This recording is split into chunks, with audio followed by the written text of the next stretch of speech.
Assalamualaikum warahmatullahi wabarakatuh. Alhamdulillah wassalatu wassalamu ala rasulillah amma ba'du. Puji syukur kepada Allah, salawat kepada baginda Nabi Muhammad sallallahu alaihi wasallam. Bapak Ibu yang dirahmati oleh Allah Subhanahu wa taala, sebelum memulai kajian, mari sama-sama kita memohon kepada Allah, semoga yang hadir subuh kali ini Allah mudahkan segala urusannya, Allah sehatkan badannya, Allah lapangkan rizkinya, Allah lunasi hutang-hutangnya, Allah izinkan untuk berziarah ke Makkah dan Madinah dengan caranya. Ala hadhihi niyyah wa ala kulli niyyatin salihah. Al-Fatihah. Bismillahirrahmanirrahim. Alhamdulillahirabbil alamin. Arrahmanir rahim.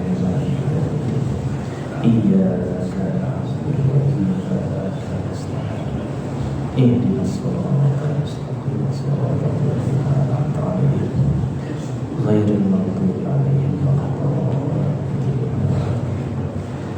Bapak Ibu yang dirahmati oleh Allah Subhanahu wa taala, a'udzubillahi minasyaitonir rajim. Bismillahirrahmanirrahim. Insyaallah kita bahas cepat. Haddatsana Qutaibah bin Sa'id an Malik bin Anas fima quri'a alaihi an Sahlin an abihi an Abi Hurairah radhiyallahu anhu anna Rasulullah sallallahu alaihi wasallam qala. Dari Abu Hurairah, Rasulullah sallallahu alaihi wasallam bersabda, tuftahu, betul kan itu ya? Bakalannya ya?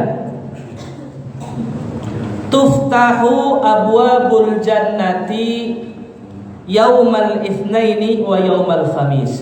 Pintu surga dibuka oleh Allah tiap hari Senin dan juga hari Kamis. Kalau pintu surga dibuka, kita kudu ngapain, Pak? Pintu surga dibuka nih. Tugas kita hamba Allah ngapain?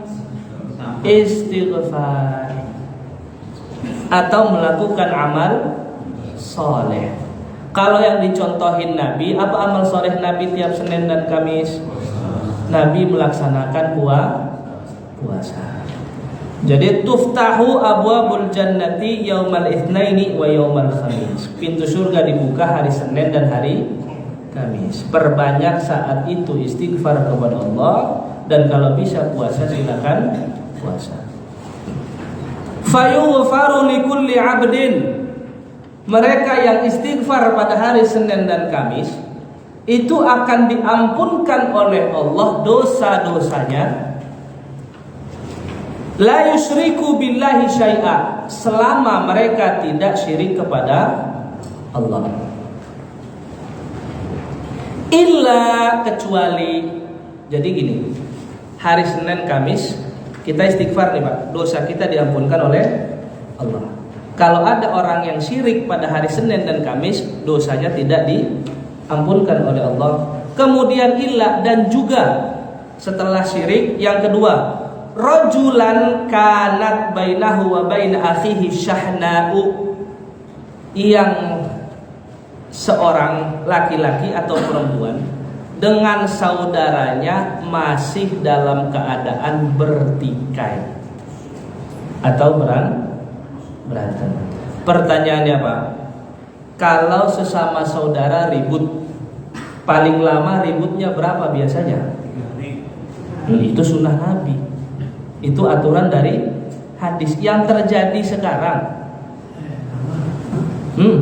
ada murid saya Pak, daerah Pengasinan Bekasi, 4 tahun nggak sapa-sapaan sama adiknya. Gara-gara apa? Baik, pintar. Gara-gara harta warisan. Ada di Bintaro, sampai main dukun, nggak ngomong sama kakaknya gara-gara warisan. Ini orang minta ampun sama Allah Senin dan Kamis, nggak akan diampunkan dosa karena masih bertikai dengan saudaranya. Saudara itu ada 2 Pak. 1 saudara seiman, 2 saudara senasab. Nggak ada saudara senasib ya, saudara senasab. Ada orang bilang, Ustaz, saudara senasib ada juga? Nggak bisa.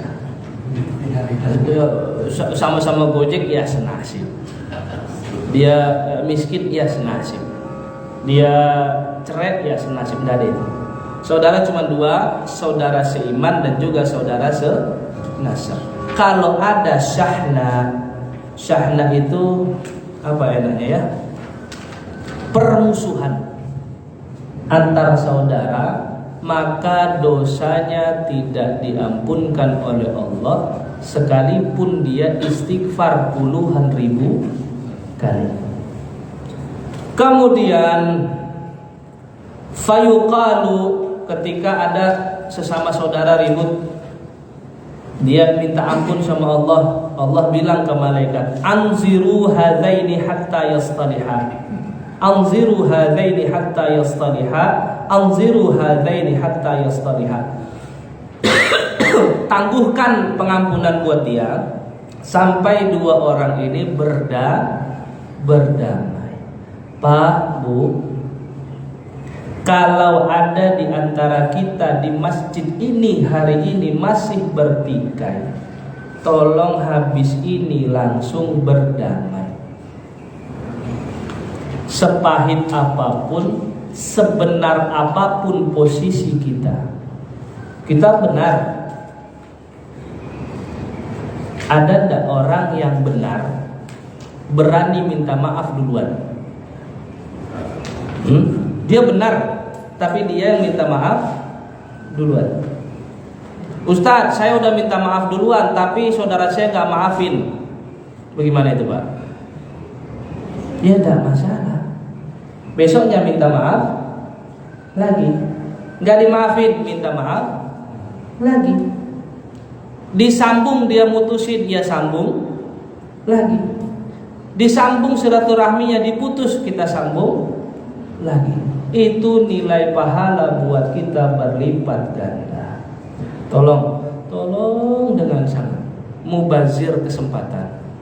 Kalau ada yang masih bertikai dengan saudaranya sampai hari ini, nanti habis kajian ambil handphone, ketik assalamualaikum warahmatullahi wabarakatuh. Mohon ridhonya jika saya ada salah dan keliru, mohon saya dimaafkan dan diridhoi. Tulis di bawahnya kalimat doa, semoga kamu selalu dalam keadaan sehat walafiat, mudah segala urusan, dan doakan yang panjang. Itu bisa melunakkan hati dan menutup kemungkinan setan untuk membisikkan teruslah bertikai dan bermusuhan. Kemudian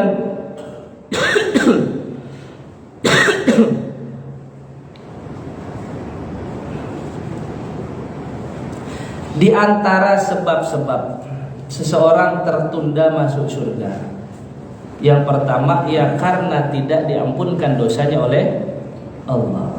Sayang Pak, kalau masih bertikai sampai meninggal juga masih bertikai. Ada enggak yang begitu? Bukan banyak Pak, banyak banget.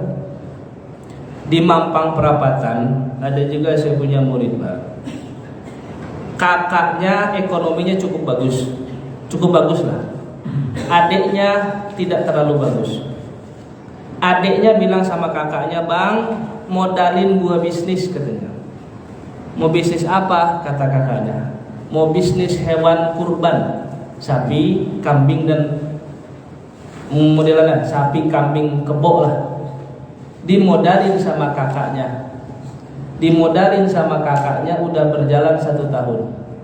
Kakaknya pasti nanya, gimana bisnis hewan kurbannya?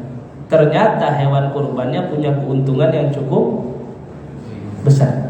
Kakaknya tidak berharap adiknya balikin uang, cuman pengen denger gimana kabar bisnisnya. Adiknya khawatir ditanya, kakaknya nagih hutang, padahal kakaknya tidak sama sekali menghutangi adiknya.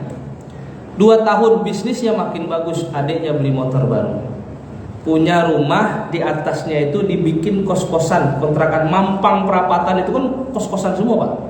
Rumah 1 lantai dibikin 2 lantai, ada trans di situ kalau tidak salah karyawan, bikin kontrakan 2 lantai. Kakaknya senang, adiknya ekonominya bagus. Ditanya lagi gimana hewan kurbannya, bagus apa enggak, tiba-tiba adiknya marah. Curiga amat loh, gue punya untung gede. Kalimat yang keluar begitu. Ngapain lu tanya-tanya?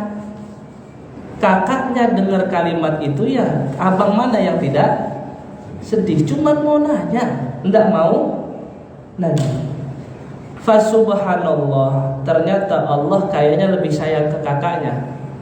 Hewan ternaknya satu kandang sakit dan mati. Adiknya datang ke rumah langsung ngomong gini, lu bayar dukun sebelah mana matiin hewan korban gua?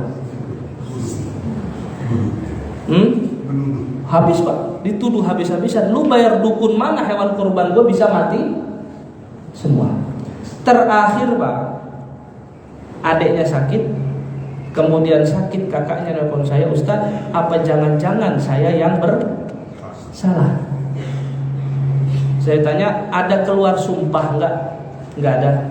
Ada keluar doa enggak? Enggak ada Ustaz. Ya sudah, kalau begitu kita jenguk sama-sama. Saya berangkat pak ke rumah sakit sama beliau, ngecek adiknya. Kakaknya udah ngomong pak, lagi sakit, kalau abang ada salah tolong dimaafkan. Apa jawaban adiknya? Paling sakit, lagi di rumah sakit, suaranya juga udah parau. Gua udah muak ngeliat muka lu bang. Ini kira-kira syahna atau bukan? Permusuhan atau bukan? Saya sampai sekarang masih selalu khawatir bagaimana kondisi adiknya di sana, karena sudah pulang lah. Dan kondisi itu pak, itu yang sampai detik ini abangnya kalau ngaji sama saya tidak pernah enggak nanya saya harus apa biar adiknya di sana baik-baik saja. La haula wala quwata illa billah.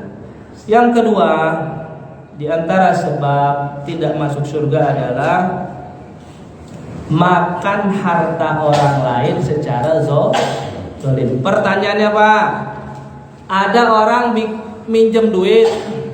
Umpama saya minjem duit begini, Pak Haniman. Kan saya lihat Pak Haniman bersin aja keluar duit, mama gitu ya. Saking duitnya banyak mama nih. Saya minjem duit Pak Haniman, berapa Ustaz? 150 juta. Dikit amat katanya. Ya sudah, ditransfer sama Pak Haniman. Saya bilang, Pak Haniman, nanti saya bayar 6 bulan lagi ya. Pak Haniman, oke, tenang aja Ustaz, gampang. Ustaz ada duit bayar. Padahal duit itu saya sudah mampu untuk bayar hutang, tapi saya tunda-tunda. Pertanyaannya, saya ini memakan harta Pak Haniman secara zalim atau tidak? Sudah mampu bayar, tapi ditunda. Harta yang saya makan itu makan dalam keadaan zalim atau tidak? Zalim Pak. Mau contoh? Ada. Saya sebut daerahnya aja ya, Jatiwaringin. Murid saya nih. Orang yang di Jatiwaringin minjem duit sama dia 187 juta. Dijanjikan dibayar hutang itu 1,5 tahun. Sudah berjalan sampai tahun ini, berarti 4,5 tahun. Hutang itu belum juga dibayar. Tapi cerita dari murid saya yang minjemin uang Pak Ustadz, tiap kali dia lihat status yang berhutang itu lagi ada di Bali jalan-jalan. Kemudian terakhir itu dia kirim foto ke saya, Lombok apa nama tempatnya deh, yang ya pokoknya Gili, lagi jalan-jalan ke Gili Trawangan. Artinya untuk bayar hutang mampu nggak orang seperti itu Pak? Mampu. Cicil lebih bagus Pak. Cicil itu menghindarkan dia dari dosa malah.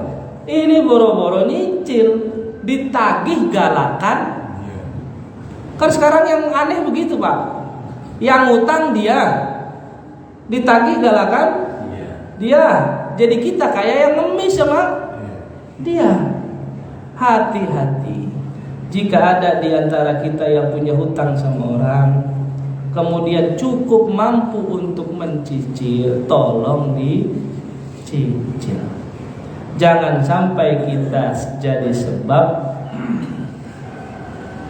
man kanat indahu mazlimatun li akhihi min 'irdihi aw syai'in falyatahallalhu minhul yawma.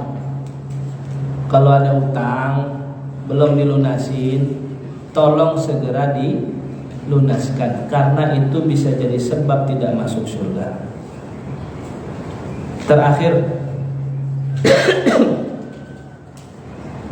sebab orang tidak masuk surga adalah tahu taubat tapi enggak juga mau taubat. Tahu Allah Maha Pengampun tapi enggak juga mau minta ampun. Kenapa enggak mau minta ampun? Karena ngerasa dosanya terlalu banyak. Merasa dosa terlalu banyak itu adalah bentuk putus asa. Padahal Allah nggak pernah ngitung, Pak, mau dosa segunung, 2 gunung, 3 gunung, 1 laut, 1 pulau, kalau minta ampun dihapuskan dosanya oleh Allah. Sama putus asanya kayak orang punya duit, diajak umroh sama tetangganya, tiba-tiba dia ngomong gini, nggak dulu dah, gua masih kotor, belum bisa berangkat umroh. Model begini putus asa atau enggak? Punya duit, Pak, diajak ayo umroh, jangankan bintang 5, bintang 10 dia bisa beli. Tapi jangan sekarang, saya masih kotor. Ini juga termasuk bentuk putus asa dari rahmat Allah Subhanahu wa taala, dan itu termasuk hampir-hampir mirip dengan orang yang melakukan maksiat tapi tidak juga mau bertaubat kepada Allah Subhanahu wa taala. Bapak Ibu yang dirahmati oleh Allah Subhanahu wa taala, intinya yang pertama, mulailah latihan memandang segala sesuatu sebagai rahmat Allah. Nanti bapak-bapak pulang ngelihat istri, assalamualaikum rahmatku gitu ya. Kalau istri lagi marah, senyum saja, lihat rahmatku lagi.